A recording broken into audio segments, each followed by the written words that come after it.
அந்த சின்ன பசங்க 2 பேர் லவ் பண்ணுற ஃபீல் இருக்கணும்.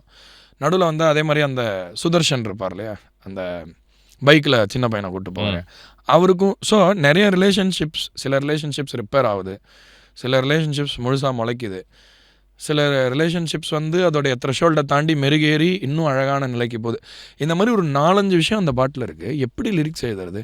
திடீர்னு எம்எஸ் பாஸ்கர் நடுவில் வருவார், அப்போ நான் எப்படி காதல் லிரிக்ஸ் எப்படி போடுறது? ஸோ இந்த மாதிரி சில பிரச்சனை இருந்தது.